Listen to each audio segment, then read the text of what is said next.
And just like all of you, we're all trying to do our best wherever we are. We had a priest outside in Africa. He was killed a number of years ago, a very difficult situation. But one of his great lines was, "Bloom wherever you are planted." And I think that goes for all of us. And there's only one of each of us. And let us give our best to this life, the time we're in it, the creation we have been given. I thank you very much, Tim, for your opening words. I thank also the National Justice and Peace Network for inviting me. Paul Southgate was the first to contact me, and of course when he invited me, I was wondering, how do I connect with this group? And I didn't know a lot about this network. But of course, the message of peace and conflict transformation resonates around the world. We're all involved in different ways. So this is a very difficult task, to give a methodology in a very short period of time.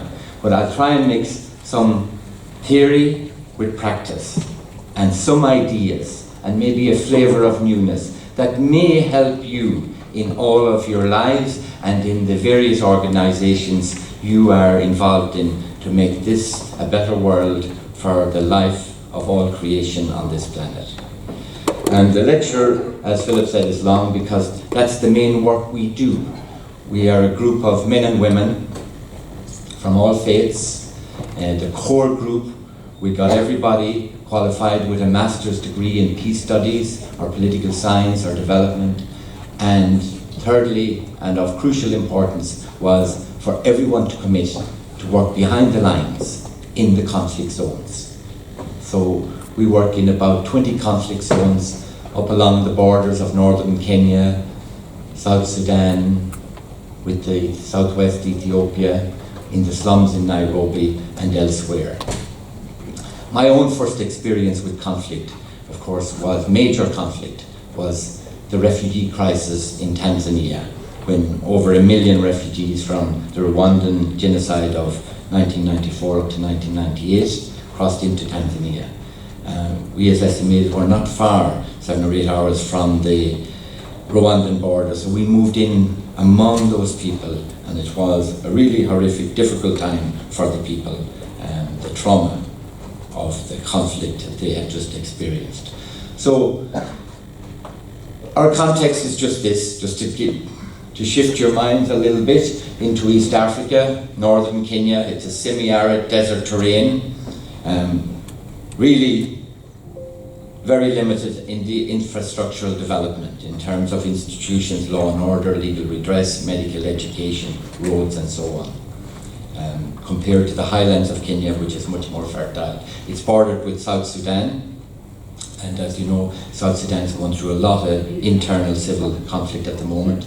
Ethiopia, the Tigrayan crisis is a huge, huge crisis up along the Ethiopian border with Eritrea and with South Sudan.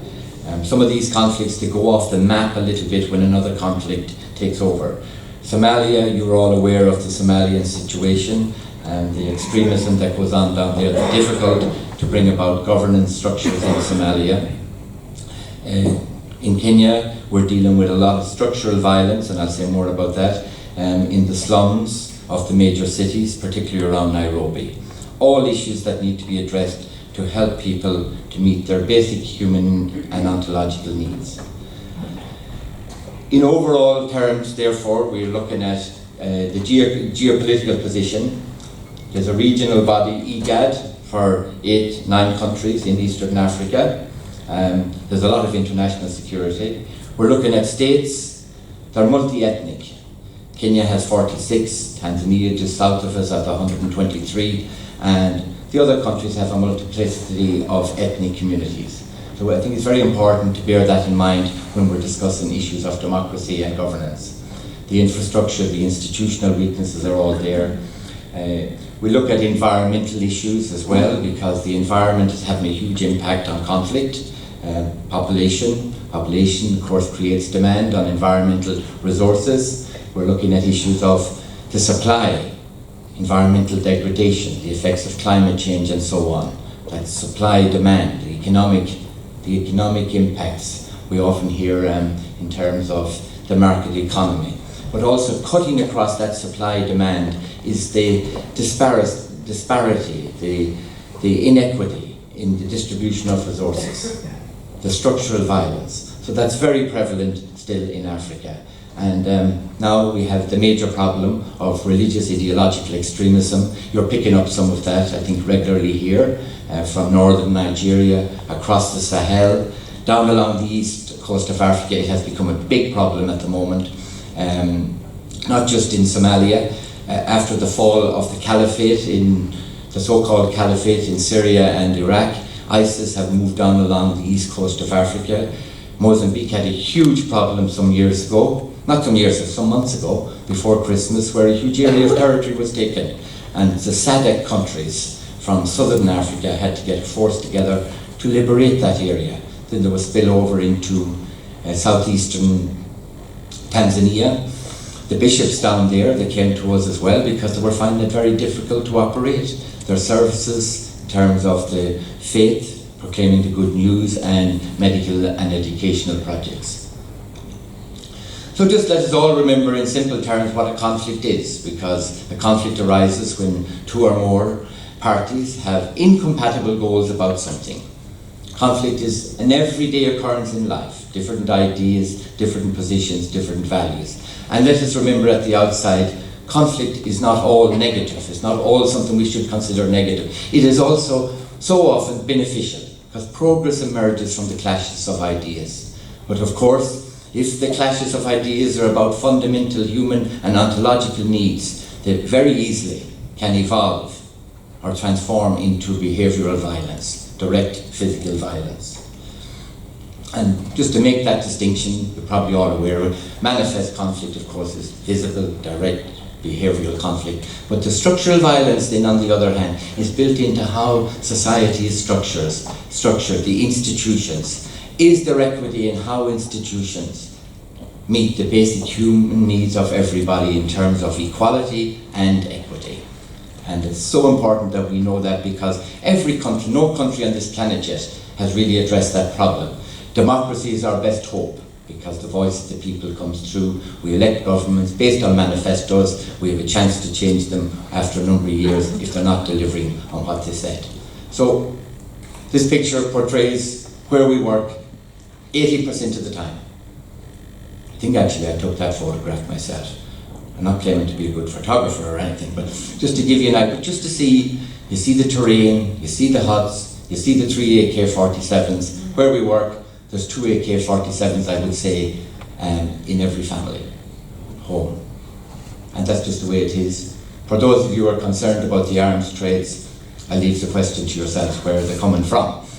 But of course, where they're coming from ultimately cannot be considered the real source of the problem.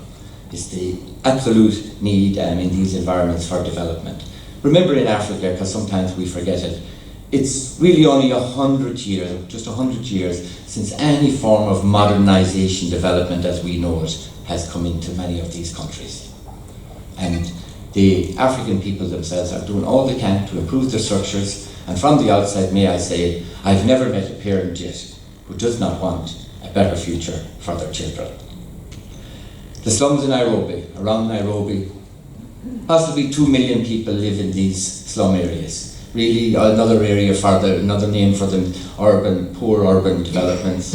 You can imagine what it's like living there, the problems you have about survival as well. So we're down there, and I'd also say that in these slum areas, you have the breeding cells of religious ideological extremism as well. And it's so easy to manipulate situations of poverty and so on. So in terms of the rationale, why Shalom was set up, why we set it up, was that in African conflict environments where people are killed and maimed and displaced persistently, and you don't need to be a theological or a sociological genius to understand that in those environments it's extremely difficult for gospel values, social and religious values like peace, truth, justice and mercy to take deep communal root. Very difficult. And I have witnessed all of that. Masses of people, when I say masses, thousands of people on the move from conflict zones. And secondly, in those environments, it's extremely difficult, if at all possible, to have sustainable development, because periodically schools, hospitals, formation institutes, etc., either become inoperable or totally destroyed. So after, I'd say, 25 years in Africa, I was saying to myself, do I want to spend another 25 years just addressing the symptoms? How do we address the underlying root causes? And to do that, you really need competence, and you need confidence, and you need hope. And we really believed that to do that, we need a core group of really competent, qualified people who will make a commitment to enter into the conflict zones. Not for a fly-by-night, not for writing a magazine or putting up the pictures with the children and the flies and working on the emotion, but really empower the local people to be the future, to be the architects of their own future. And that's what I'm going to explain to you in this brief period that we have. There's a picture of just of a village where there were 2,500 people living. Conflict broke out. Wasn't a person in the day we arrived. All had moved out, burned down. You can see some of us walking around there. And I think this is a very, very important slide for all of us, and for all of us gathered here, that we bear this in mind, no matter where our circumstances are, that conflict has a memory that's very robust and it's resilient. It's transgenerational, it's passed on. And so often and so sadly, it's frequently distorted by erroneous narratives and by the media that's passed on. Because now it's very difficult to get any truth out of the media because you don't know whether it's truth or spin. And of course now with democracy is being tested by the clashes in terms of ideology, the polarization of the media, polarization of politics, and so on. And I'll speak a little, mention that later in how it affects on radicalization as well. But I think you'd all agree that's very important to bear this in mind, and especially if you're really dealing with conflict transformation. There is one of our team dealing with a group of women in northern Kenya. So when we started doing our training, we were really interested in meeting the key influential opinion shapers, and when we started, there were coming to our meetings, only 2% were women, chosen from among their communities. Anyhow, I am happy to say to you today that, it's not out of a boast or anything, that today we are averaging 38-40%, which is a fantastic success too in terms of bringing about peace, because the contribution of women to peace building is immense.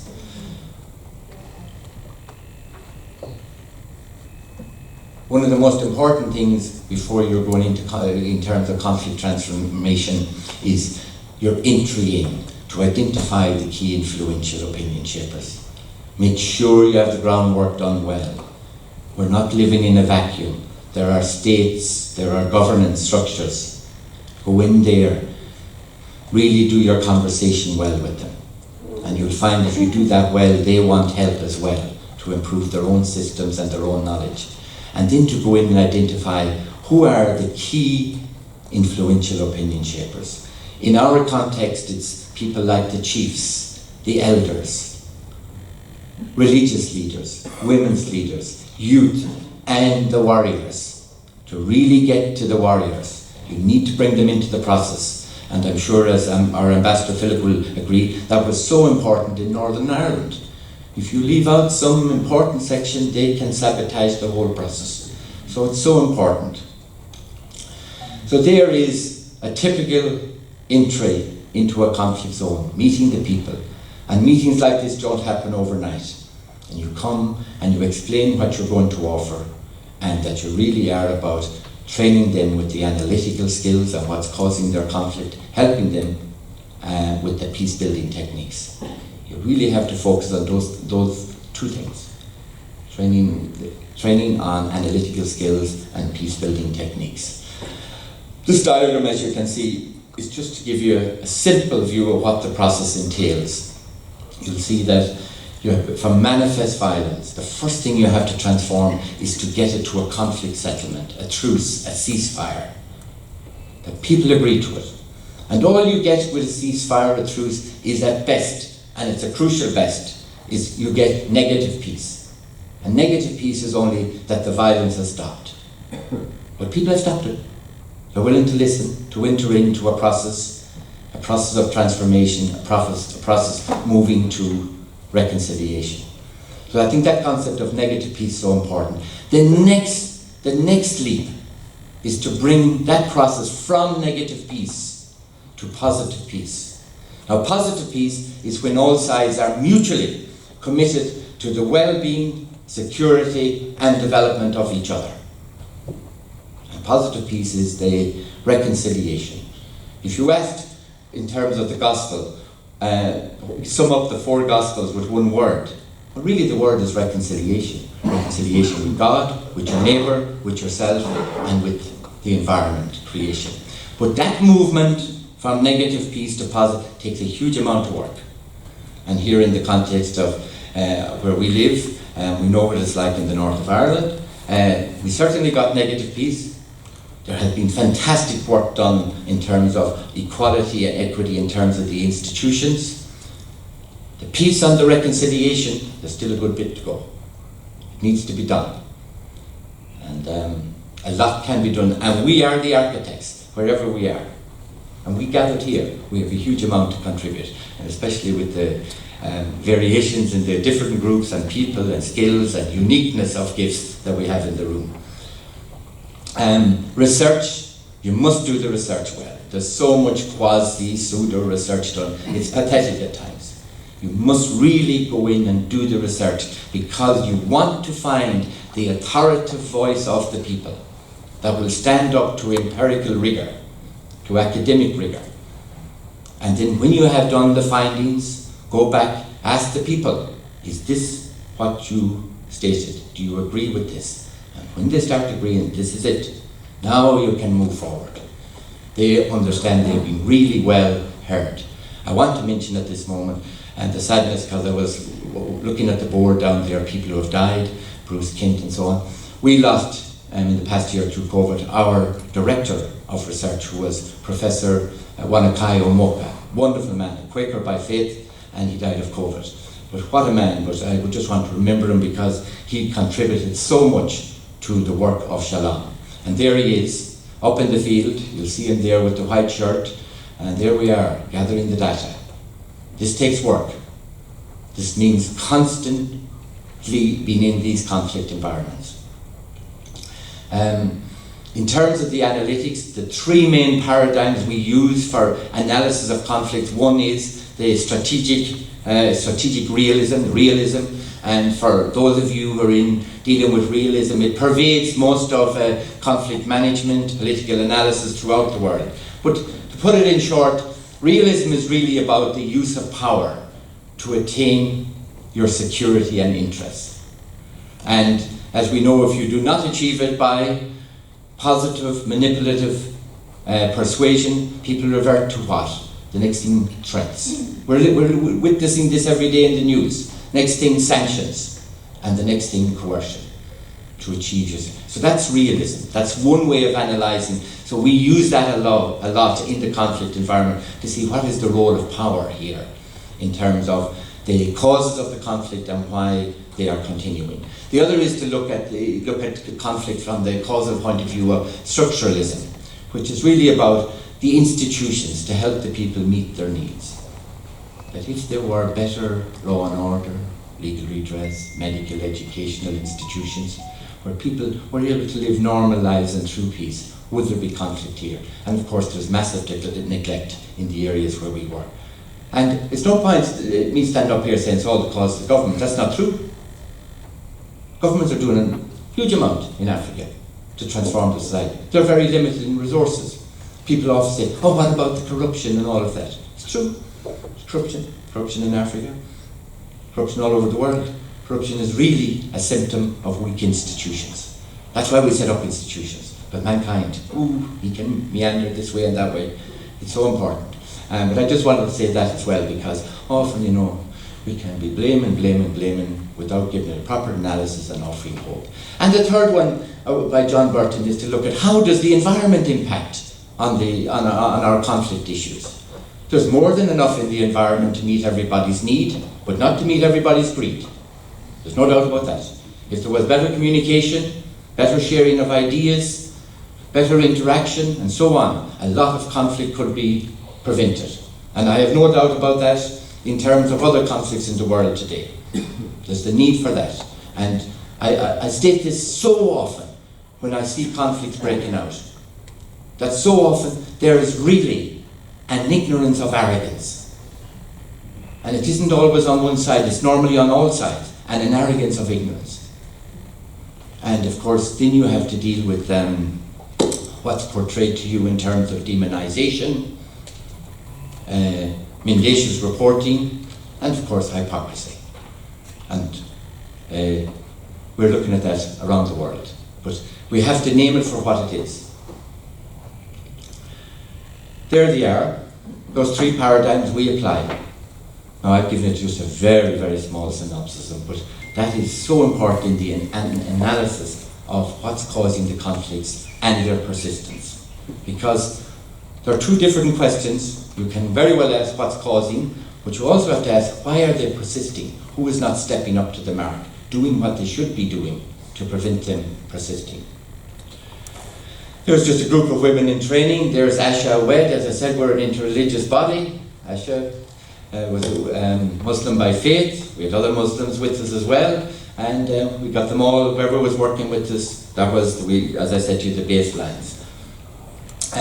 In the conflict transformation, you must approach it, and John Paul Lederer contributed a huge amount in this area. We have 5 different levels we approach it. One is the personal level, because people involved in conflict zones at a personal level, they suffer a huge amount of trauma at the psychological, the spiritual, the emotional. What needs to be healed? What needs to be done in terms of self-examination? Are they willing to move, conversion, to interact with the other side to bring about peace? Then you're looking at the relational level. The relational is always about your behavior, your actions to the other group, your stereotype and your communication. What needs to be transformed there to really get the process off the ground? The institutional I have addressed, the structural, the cultural, because so often in our environment, the culture legitimizes violence. And you might ask for an example of that, but just to give it where the culture legitimizes. For example, if I take the Turkana Dasana conflict, where I did my master's thesis on. In one of those tribes, their men do not circumcise, the other does. And the circumcision in early mid-teens. And one of the early mid-teens, and one of the expectations is that the men will go and prove their manhood by stealing cattle from the other tribe, and of course if people are killed and wounded in the process, it's legitimized by the culture. So of course that undermines human rights and the dignity of life and so on. So just to give an example, and of course the religious extremism, what needs to be transformed in terms of bringing people back from the brink of terrorism, back at least to tolerance, and further on that to reconciliation. And I'll give a few slides of that as briefly as I can going forward. Am I speaking too fast? I'm okay. I have a fear, giving an Irishman a microphone is a deal. But anyhow, on religion, because this is a problem you're having here, so you have interethnic issues here in the UK, I know that, and there are many of you involved with groups with interethnic issues around the world. But this is a line I think is very important. It's heavy, but just think about it, that when religion becomes disproportionately preoccupied or energized by quantitative institutional membership, by the numbers, rather than by qualitative spiritual transformation, the potential for it becoming a destructive factor in conflict generation escalates. In other words, when the institution becomes more important than the message. So it's so important, and keep it in mind. And most of the religious institutions on other issues have got into a lot of difficulties when the institution became more important than the dignity of life, the dignity of a child, the dignity of justice, and so on. So for those of you who are interested in this, I just put up a couple of slides because so often terminology gets all mixed up, really mixed up. So just on this, that tolerance, and we should be aiming for more than tolerance. We really should be able to interact and care for the security and well-being of each other. Positive peace. It's an openness, an ongoing dialogue between a multiplicity of fundamental perspectives on issues. And the first danger to tolerance is fundamentalism. And as Amoka often said, the fundamentalism, person engaged with that mindset, he is right, not only is he right, but he is absolutely sure the views of everybody else are wrong. And there's not an openness to that. Now the danger with fundamentalism is, and I use the word, I think, de-radicalization or negative radicalization, right? Sometimes a radical idea can bring about a lot of progress, right? So just for terminology's sake. The next movement from fundamentalism is into non-violent extremism. Non-violent. And we have all to be careful of that. Non-violent extremism. What happens in non-violent extremism is you don't want to listen to the other side. You don't want the other side to be heard. And if possible, you want the other side wiped off the social political narrative. Taken out of the public space. And we're watching that so often. In democracies being tested by that. There's no need to mention the countries, maybe here too, I don't know. I'm not talking about the UK, but I'm just saying it's become much more prevalent in the USA at the moment. And that's why the problem you have with the media and fake news, mendacious reporting and so on. No one knows now what truth is. Or no one knows if they're receiving the truth or it's a spin, an ideological spin. So we have to be careful of that. Now, when you're in the state of the non-violent, skipping, I'm not on about American, in non-violent extremism, oh, another leap, and where are you into? Another leap. Into manifest violent extremism. You're going to use force. Terrorism. And what is terrorism? People have discussed it for hours. It's about purging society of alternative ideologies to your own. Or faith expressions to your own. Purging or eradication.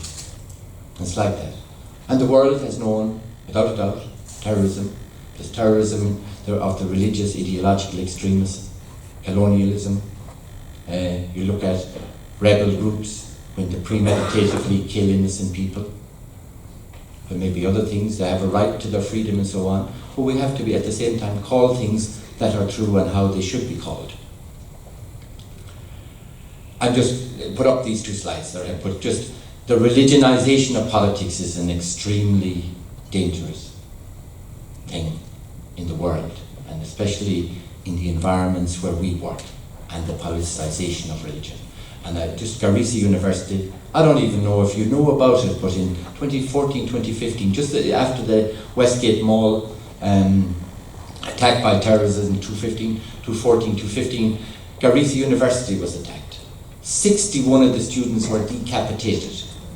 Al-Shabaab came in there, and 86, they were put on the phone to their parents as the knife was to slit their throat. So that was 86 and 6, 147. I think that's the exact number. So that's, you're dealing with that. And it's easy to do nothing.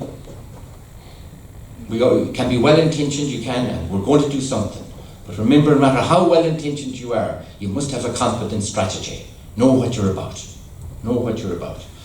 And just to say, that's not going to be solved, by that all people abandon the true claim of their own religions.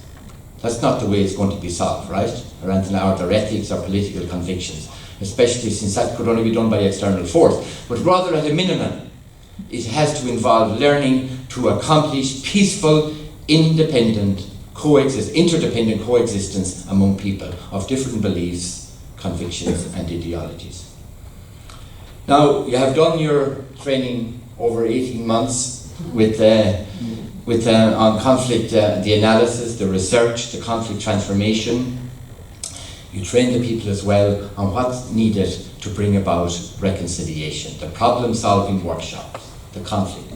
You have them trained. They select their sides. They select their representatives. They come to the table from the different ethnic communities. Now you're talking about negotiation. And we have them trained in pre-negotiation, negotiation, and post-negotiation. All of these workshops are done with the people, with their key influential opinion shapers, and you arrive at the table. And what is necessary to bring about reconciliation? First and foremost, as I mentioned, you have agreed to a negative peace, to stopping the violence. And the next component, and there's many, many different words there for peace: tolerance, non-violence, unity, well-being, security, respect. The next thing is to address the issue of truth. Now you can imagine sitting in a room, two different people, there's been 100 years of violence, killing, maiming, and the acrimony, the animosity is still there. There is a space. And then you get both sides to listen. First of all, to each side's story of what they think is causing this conflict. Secondly, each side to explain what they think of the other side and state it. And thirdly, what they think the other side thinks of them. Now listen to that. So imagine that. Imagine the two ways. And what do you get from that when you have that process on truth? And we're talking about issues, they come in examples. I'm being brief now. You begin to realize that what people thought was the truth was only perceptual truth until they heard the other side. So it's a very important concept, perceptual truth. And you cannot address issues of injustice or to name the issues of injustice until you have established that. Because then you're able to address, this is the truth about the injustice and what can be done about it. But if you just stop at the level of justice, an eye for an eye, the whole world will be blind. Tit for tat, over and back. You understand? There's no doubt about that. If you stop it, ultimately, you have to confront both sides. Are they willing to forgive? And forgiveness is not easy. As I said, conflict has a memory that's rooted, robust, and so on. Resilient. But are you open? And if you're open, how are you going to show hope in action? How are you going to show this verb in action? Because really, if it's level of words, no good. It has to.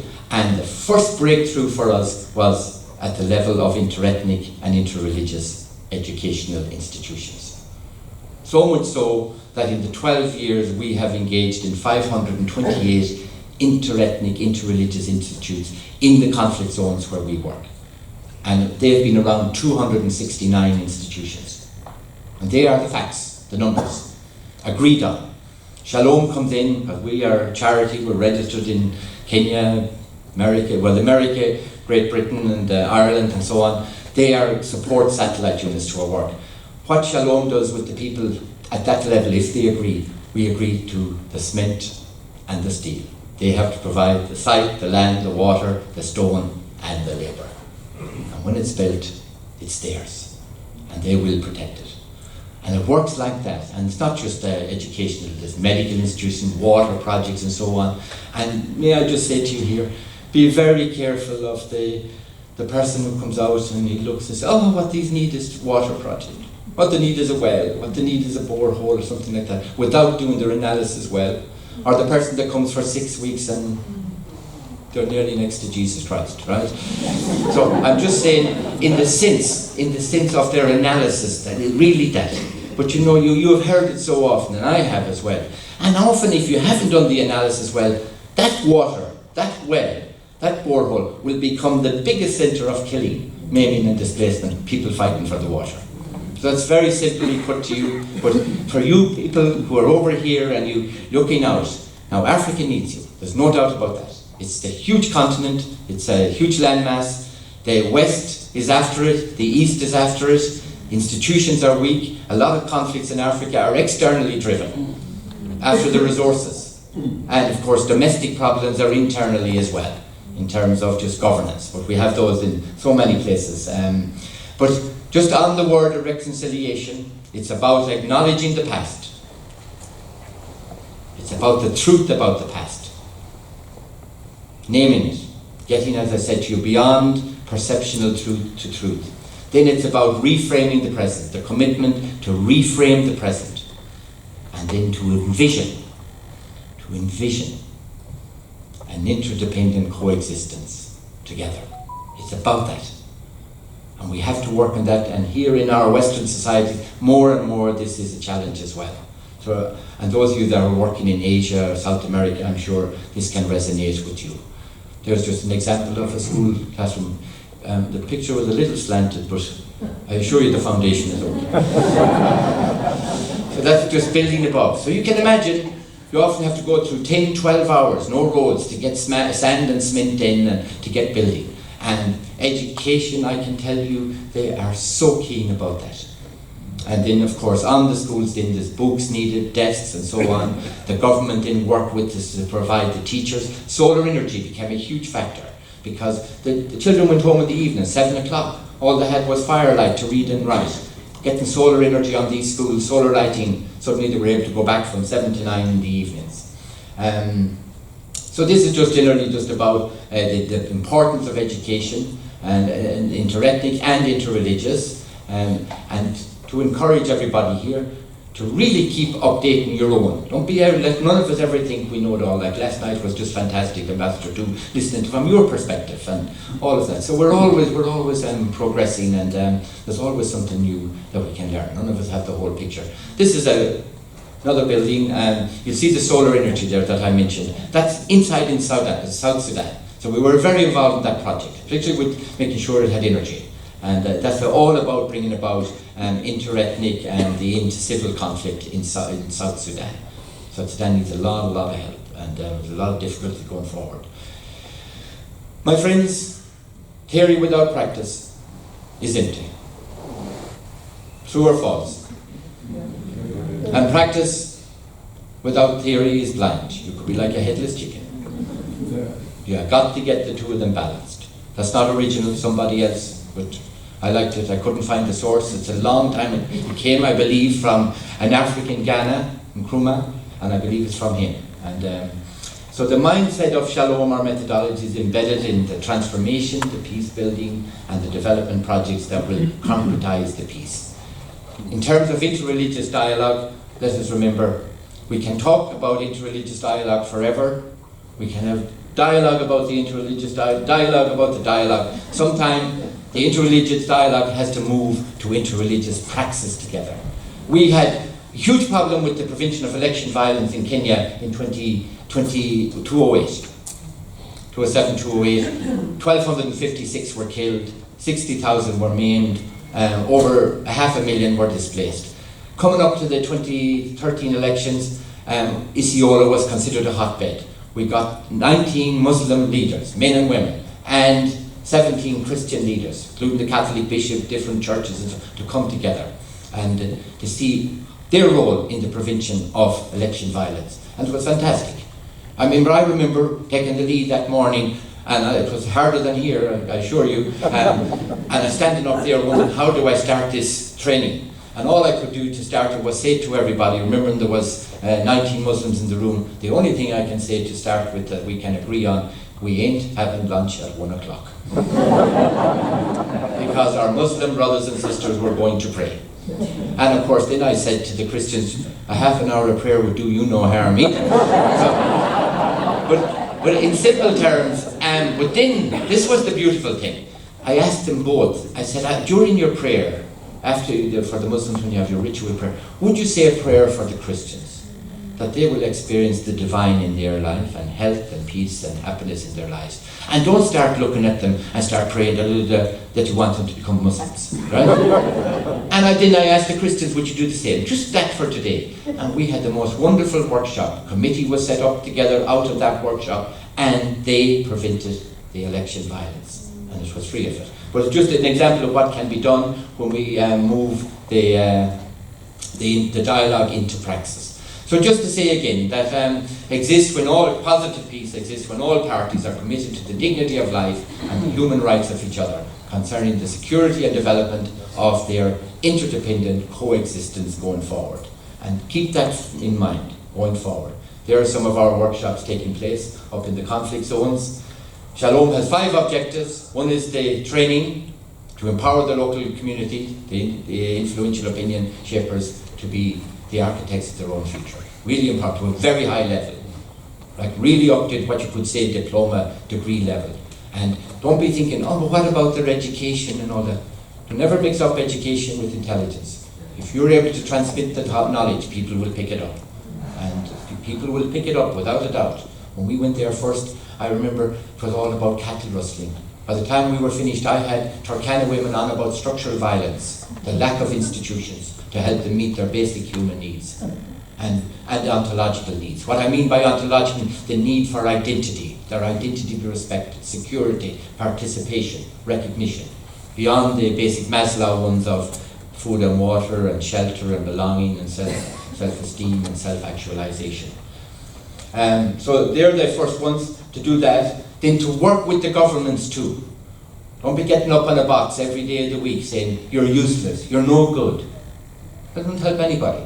Go in. You'll find wonderful people who are dying to get space to improve things. Bring them out, bring them to the surface. And at the end of the day, it's about their communities.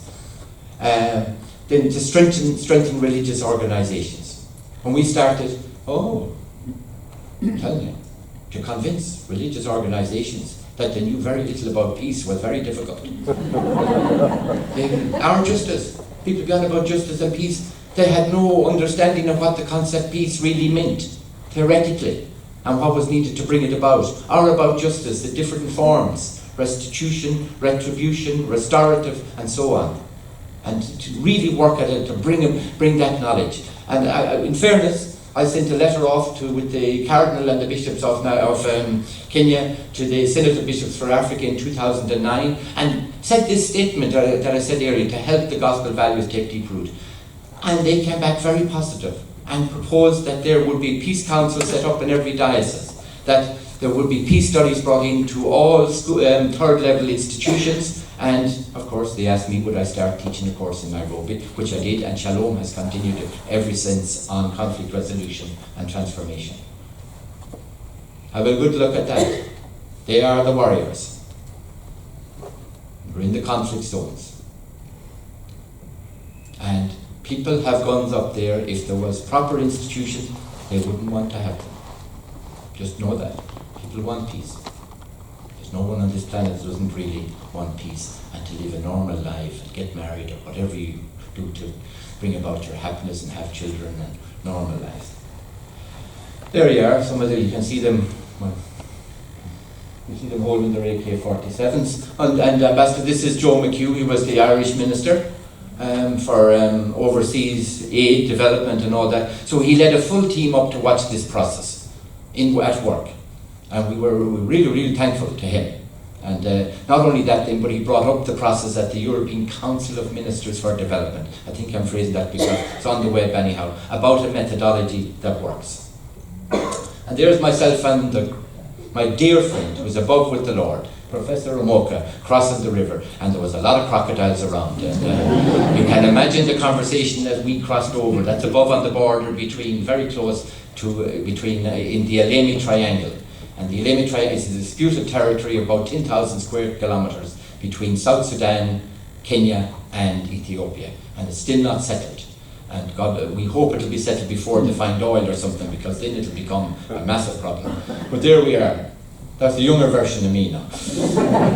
And that's it. The Shalom Centre for Conflict Resolution, and there are some contact addresses for you, and you're all invited to get involved with us. And I say to you, Tim, here, that we are more than willing to help you as well in anything we can do for you and your organisations going forward. So we leave it at that. Thank you very much.